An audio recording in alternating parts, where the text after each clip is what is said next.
सबसे व्यस्तम चौक जोगीवाला पर मैं खड़ा हूं और आप ये देखिएगा, पहले एक बार तस्वीर आप देख लीजिएगा। सबसे व्यस्तम चौक इसको माना जाता है और इसलिए शायद ये चौड़ीकरण भी इसका हो रहा है। यहाँ से लेकर पूरा हरिद्वार तक, हरिद्वार से लेकर ऋषिकेश तक ये रोड जाता है। उसके बाद अगर इस साइड आप देखेंगे तो ये विकास नगर की तरफ को ये रोड जाता है। और इसी व्यस्तम चौक पर कुछ व्यापारी लोग यहाँ पर खड़े हैं जो अपने हाथों में बैनर पोस्टर लिए खड़े हैं जिस पर लिखा हुआ है कि हमारा रोजगार मत छीनो, हमें विस्थापित करो, विकास के नाम पर विनाश मत करो। क्योंकि विकास के नाम पर विनाश हम जोशीमठ में देख चुके हैं। आखिर यहाँ पर ऐसा क्या हुआ जो यहाँ के व्यापारियों को जो ये बैनर पोस्टर लेकर खड़ा होना पड़ गया और उसमें लिखना पड़ गया कि विकास के नाम पर विनाश मत करो। क्योंकि लगातार उत्तराखंड में इस प्रकार की घटनाएं जरूर हो रही हैं, क्योंकि यहाँ पर एक तो रोजगार की बात हो रही है और दूसरी यहाँ पर विकास और विनाश की बात हो रही है। क्योंकि सरकार, आप देख ही रहोगे, लगातार नंबर 1 उत्तराखंड रहता है क्योंकि यहाँ पर रोजगार नहीं दिया जाता। और यहाँ पर रोजगार क्यों छीना जा रहा है? क्योंकि यहाँ पर जो व्यापार मंडल के अध्यक्ष हैं उनसे ही जानते हैं क्या बात हो गई जो लिखा हुआ है कि रोजगार मत छीनो और दूसरी तरफ लिखा हुआ है कि विकास के नाम पर विनाश मत करो। यदि अधिकारी चाहते तो यहाँ पर बैठ के मीटिंग करके हमारी समस्या सुन के उनका समाधान करके तब ये कदम उठाना चाहिए था उनको। यदि ये समस्या का समाधान दुकानदारों का, छोटे बड़े जो दुकानदार हैं, सबको एक मीटिंग करके हमने कहा भी था। डिटेल में बताइए थोड़ा सा, क्या है पूरा मामला? पूरा मामला ये है कि सड़क चौड़ीकरण है, ठीक है, करो, हमने कभी मना नहीं किया। ठीक है। हमने ये कहा कि भाई आप नाप दो सही, क्योंकि 1938 के नक्शे में ये नहीं था। यदि 92-93 में मैंने फाइनल करा तो वो एक नंबर छोटा था, लाके आगे डाल दिया। अच्छा, वो रजिस्ट्री में मेंशन है, रजिस्ट्री हमारी है, तो नाली बनी हुई है पुरानी, 100 साल पुरानी नाली बनी हुई। पहले काश्तकारी होती तो पानी जाता था, आज बंद हो गई, लेकिन उसकी व्यवस्था तो बनी हुई है।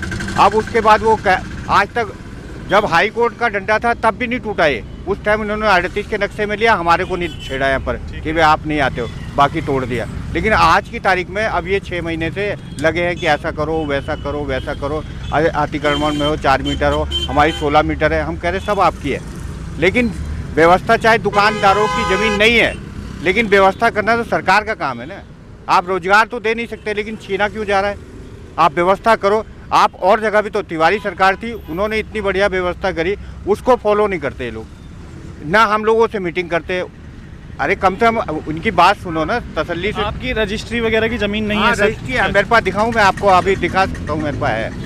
सरकार क्या कह रही है?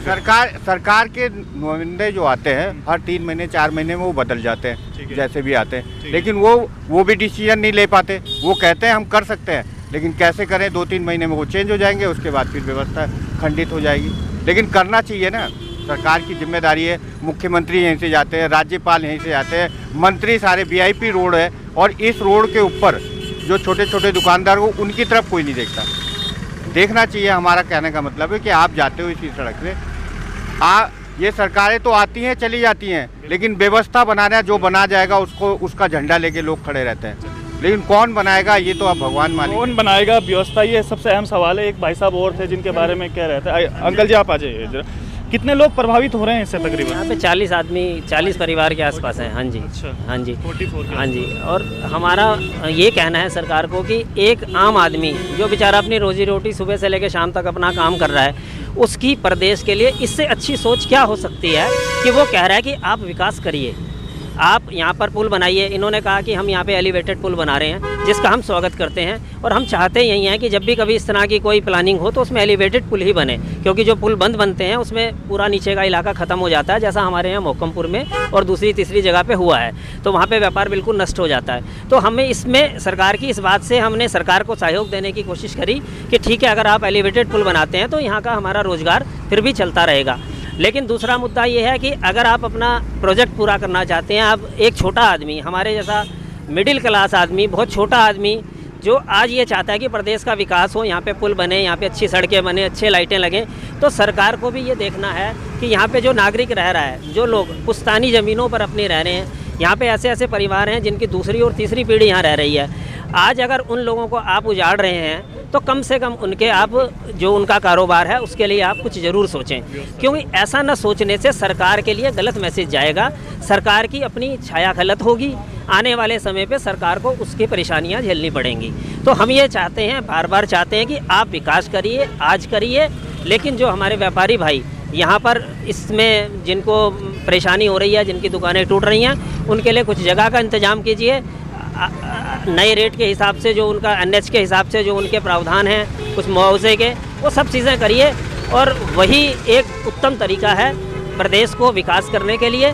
किसी को उजाड़ कर, किसी का घर बर्बाद करके विकास करना कोई अच्छी बात नहीं। इसलिए जोगीवाला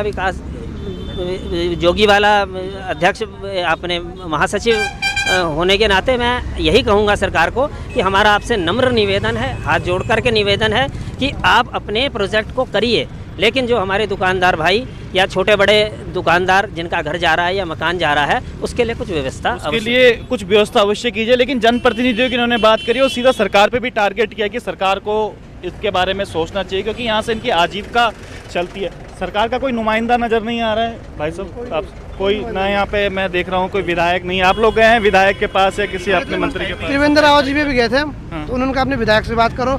अब आप लोगों की जिम्मेदारी आपके विधायक की है, लेकिन विधायक जी का कोई आना जाना है नहीं हमारे पास। 27 तक बिजी हैं, विधायक जी ने कहा 27 तारीख तक बिजी हैं, आने का टाइम नहीं है। तो आपने कहा नहीं भाई चुनाव के समय में तो आप आते हैं घरों में, तो उस समय भी हम बोल देंगे अभी जनता बिजी है। कोई नहीं सुनता बॉस, ऐसा है ना, कोई नहीं सुनता। इस चीज़ के लिए मैंने आपसे पहले भी कहा है कि 20 साल से सब कुछ हो रहा है। उस बीच कितने विधायक जी आ गए, कितने मंत्री जी आ गए, सरकारें बदल गई, तो वो लेकिन कुछ ठोस निर्णय नहीं हुआ। ठोस निर्णय इसलिए नहीं हुआ कि मुझे समझ में नहीं आता, जब आप पूरे हिंदुस्तान के अंदर अपने हर प्रोजेक्ट पे इतना पैसा लगाते हो, आप इतने बड़े बड़े पुल बनाएंगे, बहुत बड़ा मुआवजा नहीं बनना है यहाँ पे, बहुत बड़ा कोई लोगों की डिमांड नहीं है, आप उसे बैठ के सुलझाइए और अपने प्रोजेक्ट को कीजिए, जो एक अच्छा पब्लिक के लिए भी होगा। यहाँ आसपास गांव रहते हैं वो लोग भी परेशान हैं, हमारी छवि गलत होती है। हमने उनके साथ कारोबार करता है, वो सोचते हैं कि जोगीवाला के दुकानदार शायद जो है विकास नहीं होने देते, दुकान सड़कें नहीं ठीक होने देते, यहाँ पे जो है कुछ नहीं हो पा रहा है। लेकिन हम किसी को कैसे समझाएं कि भाई हम इसके विरोध में बिल्कुल नहीं हैं, लेकिन सिर्फ हमारा यही है कि कोई भी, देखिए एक बच्चा अगर रोएगा, उसको भूख लगी होगी तो वो रोएगा, माँ उसको दूध पिलाएगी, बच्चा तभी चुप होगा। तो सरकार, माँ कौन है? हमारी सरकार है, हमारे नुमाइंदे हैं, हमारे जो विधायक हैं या हमारे मंत्री हैं, तो उनसे हमारी हाथ जोड़ के विनम्र निवेदन है कि वो इस काम को करें और एक अच्छे ढंग से अच्छे माहौल में करवाएं, ताकि किसी के हाथ में ये डंडा ना आए। मैं यही चाहता हूँ। बिल्कुल सीधा सिंपल सा सवाल है, आप विकास कीजिएगा, आप यहाँ पर एलिवेटर रोड बनाने की बात कर रहे हैं, सड़क चौड़ीकरण की बात कर रहे हैं, आप कीजिएगा, लेकिन सीधा सा सवाल है कि 40 लोग तकरीबन इससे प्रभावित हो रहे हैं, क्योंकि छोटी छोटी आजीविका का इनका साधन है। जैसे आप देख रहे होंगे, मैं कैमरामैन को कहूँगा जरा दिखाएंगे, छोटी छोटी दुकानें इनकी हैं, छोटी छोटी दुकानें इनकी हैं, और करीबन मुश्किल से अपनी आजीविका चलाने के लिए 25, 30, 40 हज़ार रुपये तकरीबन महीना कमाते भी होंगे। तो सीधा सा सवाल इनका यही है कि अगर आप उजाड़ रहे हैं तो इसके बदले कम से कम कुछ अल्टरनेट तो दीजिएगा, कुछ इसके बदले विकल्प दीजिए। अंकल जी क्या कह रहे थे? मैं ये कहना चाह रहा हूँ कि मैं सन 82 की मेरी रजिस्ट्री है यहाँ, और अभी जब हमने कागज जमा कर दिए हैं वो हमें अतिक्रमणकारी बता रहे हैं। हमने अपनी ही हद में रह के एक टीन शेड डाल रखा है, लेकिन हम ये कहना चाह रहे हैं कि आज हमारी रजिस्ट्रियाँ, वो कह रहे हैं जी ये ठीक नहीं है, अधिकारी ऐसा कर देते। भाई जो अधिकारी ऐसे करते हैं, रजिस्ट्रियाँ दाखिल खारिज भी हमारी है, तुम्हारी करी हुई दाखिल खारिज है, रजिस्ट्री तुम्हारी करी हुई है, तो अगर वो गलत है तो क्यों गलत है? उनको सही गलत किसने किया? उन्होंने गलत कर दिया और हमें पकड़ा दिया सही करके। हम इस धोखे में रह के ये सब कुछ सही है। जिन्होंने ऐसा काम किया तो वो क्यों नहीं, उनके ऊपर क्यों नहीं कार्रवाई हो? बिल्कुल उनके ऊपर कार्रवाई होनी चाहिए। और हम तो अपनी ज़मीन की कह रहे पैमाइश करिए, 1 इंच भी ज़मीन अगर हमने फालतू घेर रखी है तो हमसे आप चौगुना जुर्माना लीजिए। बिल्कुल सीधी सी बात है। और नहीं तो उन अधिकारियों पे आप बिल्कुल कार्रवाई करिए जिन्होंने इस तरह का काम किए हैं। बिल्कुल सीधा सा सवाल है कि अगर ये गलत हैं तो कम से कम ज़मीन की पैमाइश कीजिए, उसके बाद अगर इनका अतिक्रमण कर रहे हैं तो वो बताइएगा ना कम से कम, लेकिन जो इनकी रजिस्ट्री की ज़मीन है उसका भुगतान जो होना है वो तो दीजिएगा। तो उम्मीद करते हैं सरकार जल्द से जल्द जो जोगीवाला के जितने भी व्यापारी लोग हैं, जितने भी ये हाथों में बैनर पोस्टर उठाए हुए हैं, क्योंकि आजीविका का साधन है, सरकार इनके बारे में ज़रूर सोचेगी। तो आज के लिए इतना ही। आप देख रहे थे आपका अपना परवर जर्नलिस्ट।